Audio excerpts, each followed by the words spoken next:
ఈ మధ్యన అన్నాడు పిల్లలు కానీ అంటున్నాడు. ఏమంటే మీకు ఇద్దరు పిల్లలేనా, ఇంకో నలుగురు కనమంటున్నాడు. ఏమంటే మీకు ఇద్దరు ఒకళ్ళేరా, ఇంకో ఇద్దరు కనమంటున్నాడు. ఏంది కనేది?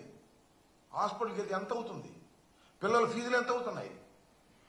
అరే నువ్వు ఇస్తానన్నేమో 15,000 ఎగ్గొట్టేశావు. ఇప్పుడేం పిల్లల్ని ధారాళంగా కనాలంట. ఆయన మాత్రం ఒక్కనే కంటాడు, వాళ్ళ అబ్బాయి కూడా ఒక్కనే కంటాడు. ఇది చెప్పేటందుకే నీతులు ఉంటాయి, మరీ ఉండవు. ఇది ఉన్న పరిస్థితి. చంద్రబాబు నాయుడు గారు చెప్పడానికి మాత్రం అద్భుతంగా చెప్తాడు. అరే అప్పుడు మా రోజుల్లో ఇద్దరు లేక ముగ్గురు అనేవాళ్ళండి, ఈయన ఒకడంగా అన్నాడు. ఏంటో మరి నాకు అర్థం కాదా. పోనీ మొన్న వాళ్ళ అబ్బాయి ఆయన లింగులిటుకు.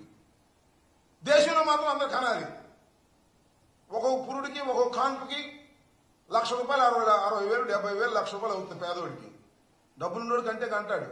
పేదోడిని కానంటే ఏం చేయాలి నాకు అర్థం కాలే. చంద్రబాబు బుర్రపోయిందో ఉందో నాకు అర్థం కాల. ఎస్ నిజమే, మరణాల రేటు ఎక్కువ, జననాల రేటు తక్కువ ఉన్నప్పుడు జననాలు పెంచమనండి, తప్పులేదు. జననాలు పెంచాలంటే ఏం చేయాలి చెప్పండి.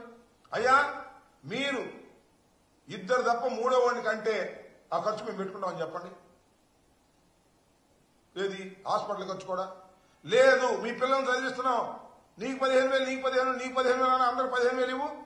జియో మాత్రం ఈ సంవత్సరం ఇచ్చాడు, నెక్స్ట్ నుంచి ఇస్తాను డబ్బులు. నాకు అర్థం కాదు ఏంటి